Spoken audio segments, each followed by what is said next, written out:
శృతిస్మృతిపురాణానామాలయం కరుణాలయం నమామి భగవత్పాద శంకరం లోకశంకరం.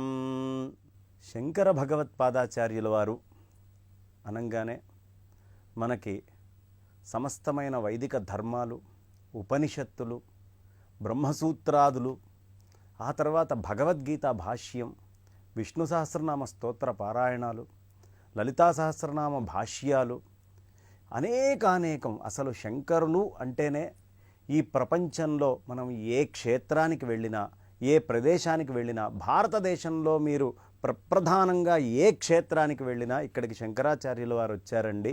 శంకరాచార్యుల వారు ఇక్కడ శ్రీచక్ర ప్రతిష్టాపన చేశారు. శంకరాచార్యుల వారు ఇక్కడ ఇదిగో ఈ స్తోత్ర పారాయణ చేశారు. శంకరాచార్యుల వారు ఇక్కడ సుదర్శన యంత్రాన్ని ప్రతిష్ఠ చేశారు. శంకరాచార్యుల వారు వచ్చి ఇక్కడ ఇదిగో జనాకర్షణ యంత్రాన్ని స్థాపించారు.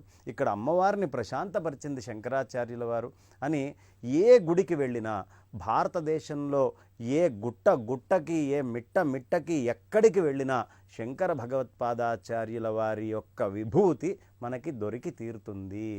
అంతటి వైభవమైంది, విస్తారమైనటువంటిది శంకరాచార్యుల వారి చరిత్ర. శంకరాచార్యుల వారు భారతదేశానికి చేసినటువంటి సేవ ఇంకొకళ్ళు చెయ్యలేదు అని చెప్పచ్చు. ఎలాంటి అనుమానము దీంట్లో అక్కర్లేదు. 32 సంవత్సరాలు పూర్తి అయ్యే వయస్సు లోపలే ఆయన 4 సార్లు యావత్ భారతదేశమంతా ఇటు నుంచి అటు పర్యటన చేసి అనేకమైన చోట్ల ఎక్కడెక్కడైతే ఆ దుర్మతాలు అనేవి ఉండేవో వాటన్నిటినీ ఖండిస్తూ చక్కగా హిందూ ధర్మాన్నంతా సమైక్యం చేసి భారతదేశాన్ని మొత్తాన్ని 4గా విభజించి, ఇదిగో నాయన భారతదేశానికి తూర్పిది, భారతదేశానికి పడమర ఇది, భారతదేశానికి ఉత్తరం ఇది, భారతదేశానికి దక్షిణం ఇది అని చక్కగా మొత్తం భారతదేశాన్ని విభజించి ధర్మం కోసం 4 పీఠాలు స్థాపించిన మహానుభావులు శంకర భగవత్పాదాచార్యుల వారు.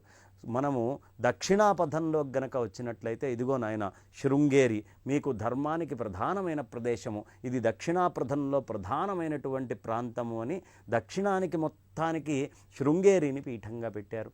కొంచెం తూర్పుకు వెళ్తే ఇదిగో పూరీ ప్రాంతాన్ని తూర్పుగా నిర్ణయించి పూరీ ప్రాంతంలో పూరీ పీఠాన్ని స్థాపించిన వారు ఆదిశంకరాచార్యుల వారు. పోనీ పశ్చిమానికి వెళ్తే ద్వారకలో శంకర భగవత్పాదాచార్యుల వారు ఒక పీఠాన్ని స్థాపించారు. ఉత్తరానికి వెళ్తే బదరిలో ఒక పీఠాన్ని స్థాపించారు. బదరి చాలా విపరీతమైన చలి ఉంటుంది. అక్కడ బదరి నారాయణుడి విగ్రహమే లేకుండా పోతే అది నదిలో పడితే, మందాకిని నదిలో ఆయన వెళ్ళి అమాంతముగా దాని లోపల దూకి ఆ లోపల నుంచి విగ్రహాన్ని తీసుకొచ్చి ఎంత భయంకరంగా ప్రవహిస్తుందండి. సామాన్యులు ఎవరైనా దిగగలరా? అక్కడ ఉన్నటువంటి బదరీనారాయణుడిని బయటికి తీసుకొచ్చి పునఃప్రతిష్ఠ చేసినటువంటి వారు శంకర భగవత్పాదాచార్యుల వారు. గురువాయూరులో విగ్రహాలు లేవు అనుకుంటే గురువాయూరులో ఆ కృష్ణ పరమాత్మని మళ్ళీ ప్రతిష్ఠ చేసి మనమందరము ఆ కృష్ణుడి విభూతిని పొందుతున్నాము అంటే దానికి కారణం శంకరాచార్యుల వారు. ఇలా భారతదేశాన్ని అన్ని వైపుల నుంచి గుర్తించి ఆ రోజుల్లోనే భారతదేశాన్ని ఇటు ఉత్తరాన్ని దక్షిణాన్ని కలిపిన మహామనీషి. బదరీ ప్రాంతంలో ఉన్నటువంటి క్షేత్రాలకి దక్షిణాది నుంచి బ్రాహ్మణులను తీసుకొని వెళ్ళి అక్కడ పెట్టి అక్కడ ఉండే బదరీనారాయణుడికి, కేదారేశ్వరుడికి పూజలు దక్షిణ ప్రాంతం వాళ్ళతోటి చేయించారు. ఉత్తర ప్రాంతం వాళ్ళని అక్కడి నుంచి ఇక్కడికి తీసుకొచ్చి దక్షిణా ప్రదేశంలో కర్ణాటక, కేరళలో అక్కడ మొత్తం పూజలన్నీ కూడా చేయడానికి ఏర్పాటు చేశారు. అంటే చూడండి ఎలాంటి దార్శనికులు శంకర భగవత్పాదాచార్యుల వారు. భారతదేశం అంతా ఒకటిగా ఉండాలి, ఎప్పుడూ విభజించబడకూడదు, ఒక ధర్మాన్ని నమ్ముకోవాలి అని అనేక పాషండమంటారు. కొంతమంది దేవుడే లేడు అనేవాళ్ళు ఉంటారు. ఇంకొంతమంది ఇదిగో మా మతమే గొప్పది అని, ఇంకొంతమంది మేము ఆలోచించిన విధానమే గొప్పదని రకరకాలైనటువంటి పిచ్చి పోకడలకి పోయేటటువంటి రోజుల్లో శంకర భగవత్పాదాచార్యుల వారు వీటన్నిటినీ సమన్వయం చేసి ఏకీకృతం చేసి భారతదేశాన్ని మొత్తాన్ని వైదిక ధర్మంతో ఏకఛత్రాధిపత్యానికి తెచ్చినటువంటి వారు ఆదిశంకరులే. దీంట్లో అనుమానమే లేదు. అందుకే అసలు సాక్షాత్తు దక్షిణామూర్తే, ఆ పరమేశ్వరుడే భూమి మీదకి శంకరాచార్యుల వారి రూపంలో వచ్చారు అని మనకి పురాణాల్లో అన్ని చోట్ల కూడా స్పష్టంగా చెప్పడం జరుగుతోంది. ఎలా శంకరాచార్యుల వారే అంటే శంభోర్మూర్తిశ్చరతి భువనే శంకరాచార్య రూప. ఆ శంభువు అనబడేటటువంటి మూర్తి ఏదైతే ఉందో, ఆ పరమేశ్వరుడు ఎవరైతే ఉన్నారో ఆయనే శంకరాచార్యుల వారి రూపంలో ఈ భూమి మీద మొత్తం నడయాడారు అని చెప్పడం ఎందుకు అంత పెద్ద ఆలోచించక్కర్లేదు. 8 ఏళ్ళు 12 ఏళ్ళు వచ్చేటప్పటికి శాస్త్రార్థం మొత్తం పూర్తి చేసుకొని, 8 ఏళ్లలో వేదం మొత్తం పూర్తి చేసుకొని, 16 ఏళ్ళు వచ్చేటప్పటికి వాటన్నిటికీ భాష్యాలు రాశారు అంటే సామాన్యమైనటువంటి మానవుడి వల్ల అయ్యేది కాదు. 16 ఏళ్ళు వచ్చేటప్పటికి ఒక మనిషికి అమరకోశం పూర్తయితే చాలా గొప్ప అని మనం అనుకుంటాం.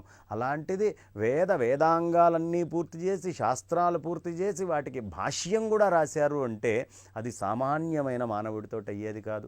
ఆ రోజుల్లో ఏ సదుపాయాలు వాడకుండా ఆయన ఇక్కడి నుంచి పూర్తిగా ఒక చక్కగా కాలినడకన దేశం మొత్తం 3 సార్లు సంచరించారు. దేశంలో ఎక్కడెక్కడ ఏ మహాత్మ్యాలు ఉన్నాయో తెలుసుకున్నారు అంటే అది సామాన్యమైన విషయం కాదు.